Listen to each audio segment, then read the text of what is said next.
looking out onto my eyelashes in an agony of delightful anticipation. Listen to them, the children of the night. What music they make.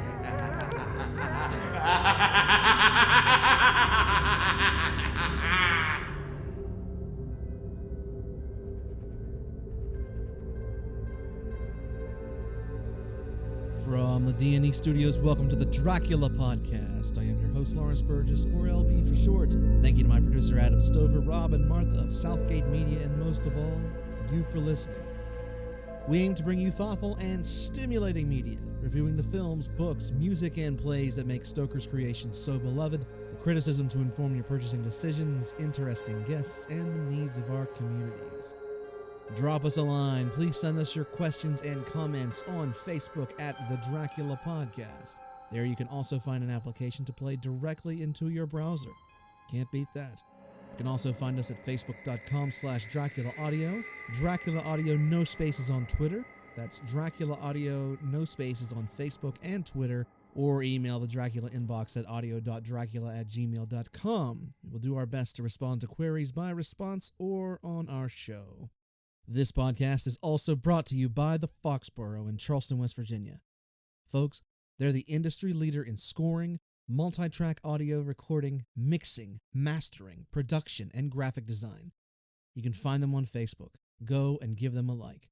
For queries, please send correspondence to 1007 Bigley Avenue, Suite 319, Charleston, West Virginia, 25302. Once again, that's the Foxborough. 1007 Bigley Avenue, Suite 319, Charleston, West Virginia, 25302. Not only is Greg Hunt a friend of the show, but he's also a personal friend.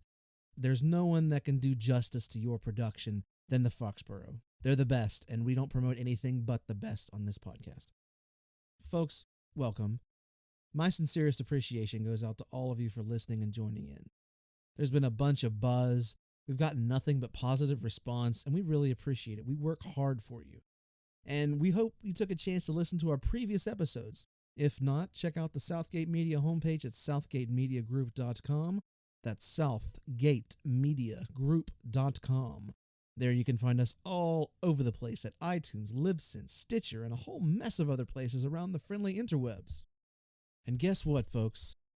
The 10-episode second season of Penny Dreadful premieres on May 3rd. That's 2 days before Cinco de Mayo at 10 p.m. on Showtime.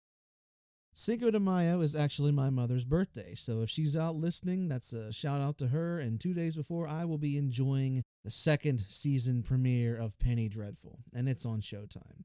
We're going to prepare you for this second season, touching on each episode of Penny Dreadful chronologically. Spoilers ahead. I'm trying to think, how many times on this podcast have I asked for my listeners to purchase Penny Dreadful? Too many to count, really. Please get that Blu-ray, buy it online or in stores. It's chock full of value and detail. Don't buy the DVD unless you're going to miss what the show truly has to offer in its frame. John Logan and his crew, they do a heck of a job. And folks, again, we don't promote garbage on this show. We give it to you straight. And ladies and gentlemen, if you're within the sound of my voice, if you don't watch Penny Dreadful, the terrorists will win and you don't love America. So buy that Blu-ray today. And spotlighting communication from the Dracula Podcast inbox. Our first email is from Mike in Cross Lanes, West Virginia. Thank you, Mike, for listening. Why don't you like the Dracula show from NBC? Well, Mike, it's actually quite simple. I suggest you go back and listen to the previous podcast. However, in short, number 1, Renfield's not sane. Number 2, Dracula and Van Helsing are not bros. Number 3, Lucy is not a hoa. And number 4, and most importantly, they stray so far from the book that it really shouldn't be called Dracula at all. But thank you for your email. Our next communication is from Donna in New York, and it reads, when will you be talking about the movie with Gary Oldman? What she's referring to is actually Bram Stoker's Dracula, which was released in 1992 and directed by Francis Ford Coppola. It's one of the better-known film versions of Dracula. Unfortunately, we're not going to get to that for quite a while, but we've got a bunch of media in line, interesting things, so stay tuned.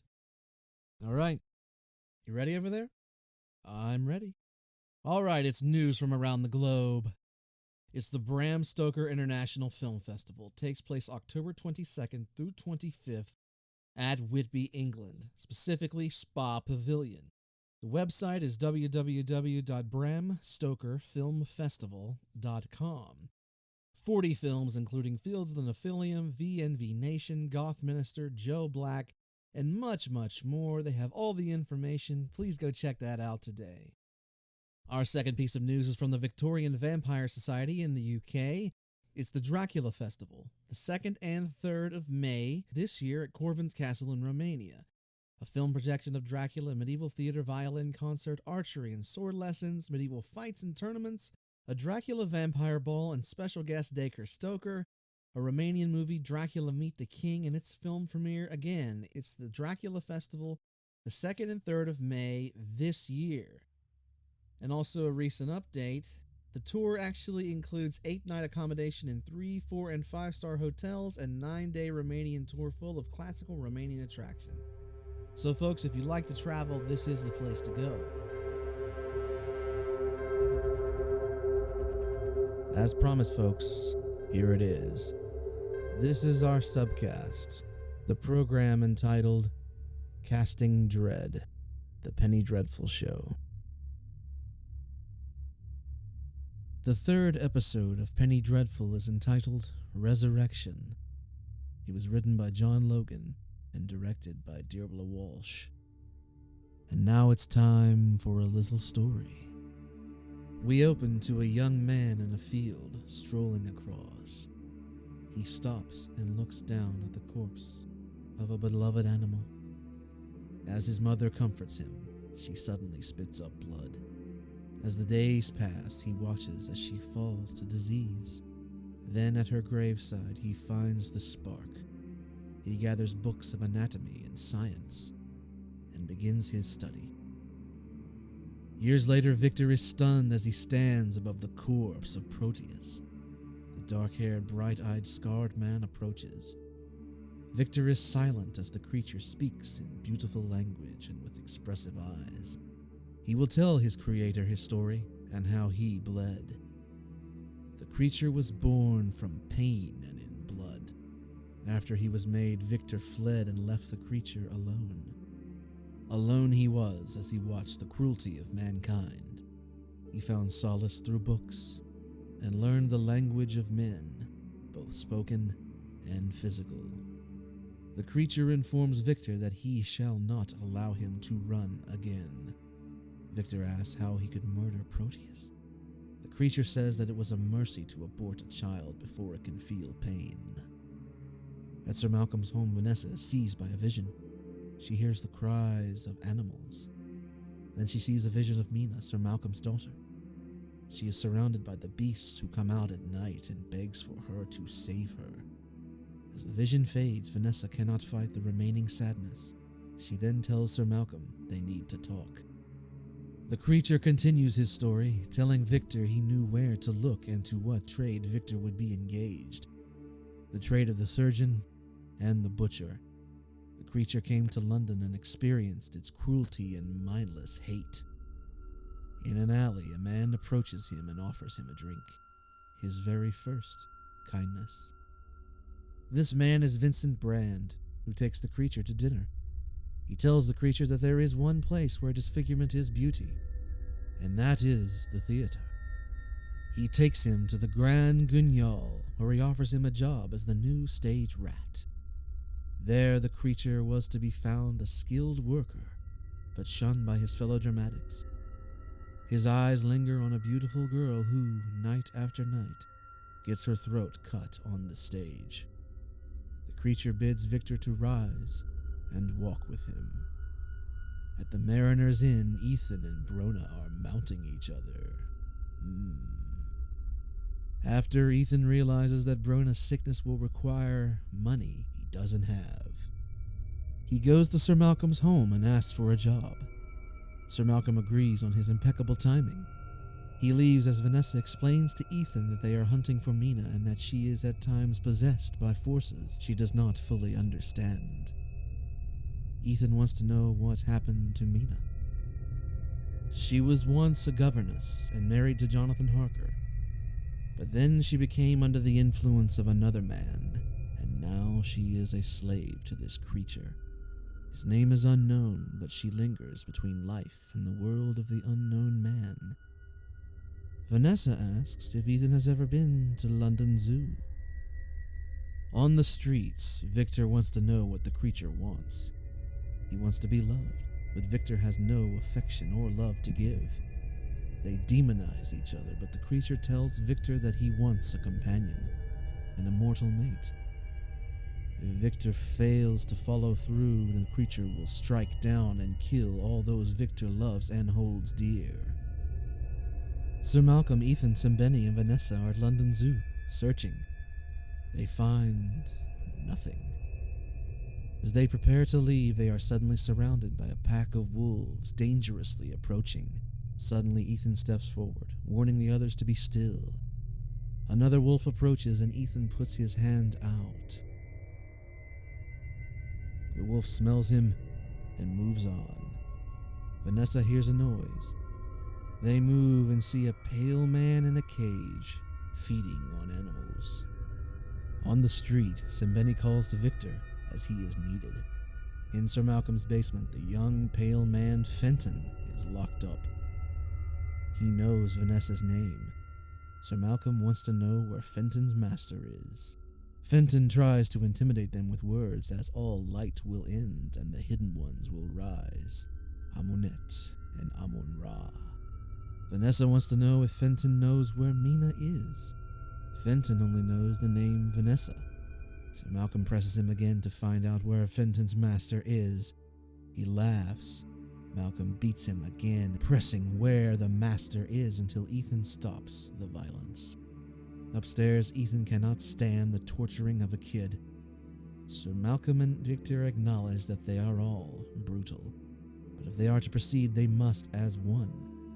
They all agree and then turn to Ethan.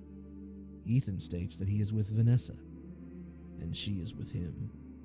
Vanessa thinks Sir Malcolm is hiding something. Sir Malcolm thought that Mina might not be there in the zoo that night. Vanessa presses. He believes that the creature they seek wants Vanessa. For what purpose, he knows not.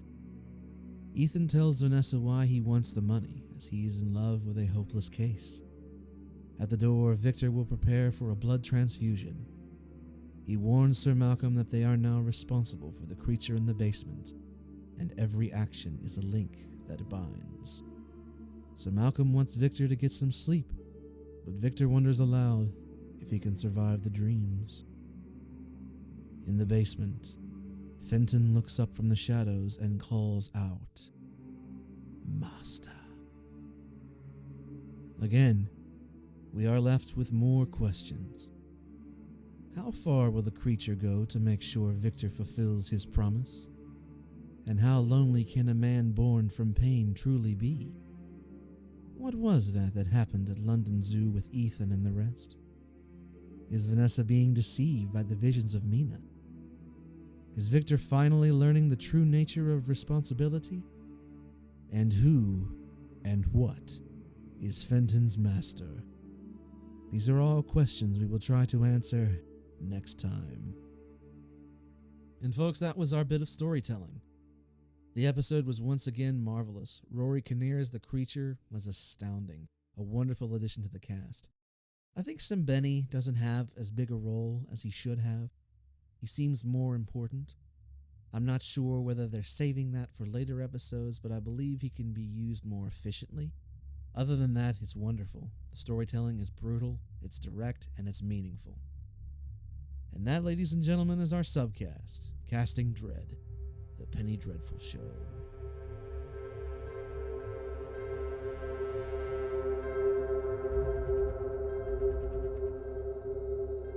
Our spotlight cause of the week is actually from Chicago, Illinois, which is the home base of the Southgate Media Group, and specifically we're locking down on the Chicago Coalition for the Homeless. From the website greatnonprofits.org, the Chicago Coalition for the Homeless has a perfect 5-star review out of 76 reviews. It deals with homelessness and housing. It's located at 70 East Lake Street, Suite 720, Chicago, Illinois, 60601. Again, that's 70 East Lake Street, Suite 720, Chicago, Illinois, 60601. And from the website, the mission reads, the Chicago Coalition for the Homeless, or CCH, organizes and advocates to prevent and end homelessness based on our belief that housing is a human right in a just society. They run regular outreach programs at a variety of emergency shelters, transition housing, SRO, and street programs, 30 across the city each month, reaching more than 3,500 people per year. This is the only nonprofit in Illinois crafting public policies that curb and one day can end homelessness that hits low to moderate income families. We train and empower homeless people to advocate on all these issues. Ours is the only law office in Illinois dedicated solely to serving homeless people, with focus on children and teens turned away by public schools or denied school services. It strikes me a lot. The homeless are easily forgotten. If someone doesn't have a home or a residence, then oftentimes it's very difficult for them to get a job, whether it's homeless veterans or people suffering from the economy. This is an issue that often gets overlooked. There are people on the street and not a lot of them deserve to be there. There are stories about the gentleman from Cleveland who was homeless who actually got a job working for the Cleveland Cavaliers and later on Kraft Macaroni and Cheese. There's a great book called The Street Lawyer by John Grisham that deals specifically in street law. But folks, when you talk about children and teens turned away by public schools and denied services, that should get your attention. Any parent, any friend, any educator, this should be in the forefront of your mind. This is not at all the USA that we envision. So again, it's the Chicago Coalition for the Homeless, 70 East Lake Street, Suite 720, Chicago, Illinois, 60601. And now it's time for our media review portion of the show, or as Professor Van Helsing calls it, the ghastly paraphernalia of our beneficial trade. Can you see now why we cast John Johnson as Abraham Van Helsing? He's the best, and it's not even close. All right, for our media review today, we are doing Dracula 3D. It was released in 2012, was directed by Dario Argentino, was also written by him. It stars Thomas Kretschmann, Marta Gastini, Asia Argentino, and another notable member of the cast is Rutger Hauer. I honestly don't know where to start on this. I suppose honesty is the best medicine. I watched this for a total of 10 minutes, and then I tried to think about it, and honestly no words in the English language came to my mind, so I tried again. I made it 8 minutes. I went around the internet and looked at clips, I looked at posters, and I don't know who on God's green earth gave this thing a green light.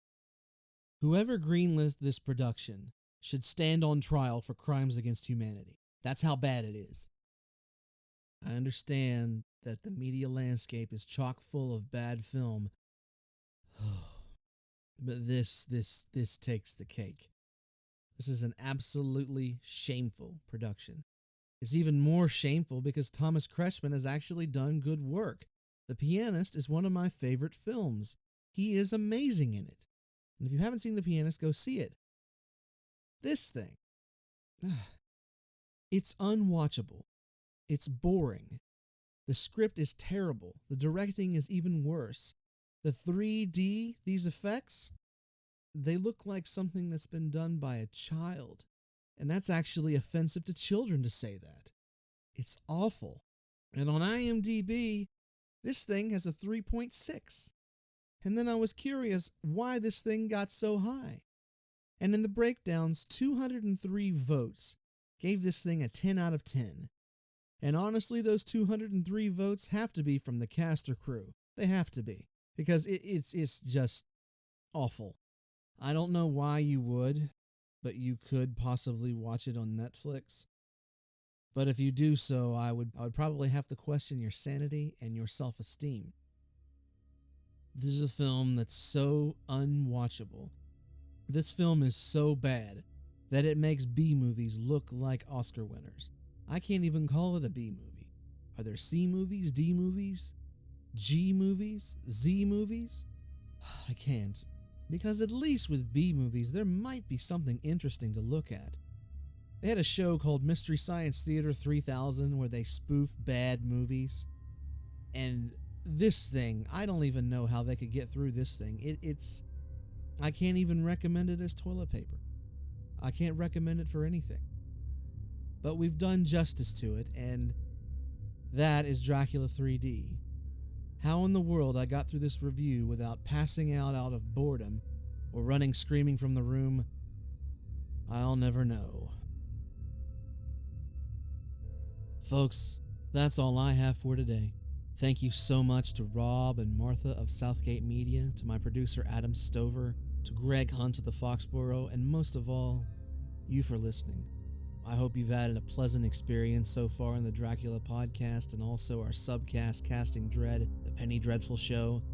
I promise if you keep along with this podcast and you listen to Penny Dreadful, it only gets better and better and better. Ava Green is amazing. Every award denied to her is a crime against humanity, just like that unfortunate thing we reviewed today. Thanks again for listening. We sincerely appreciate all of you. And folks, to you and yours, have an excellent day.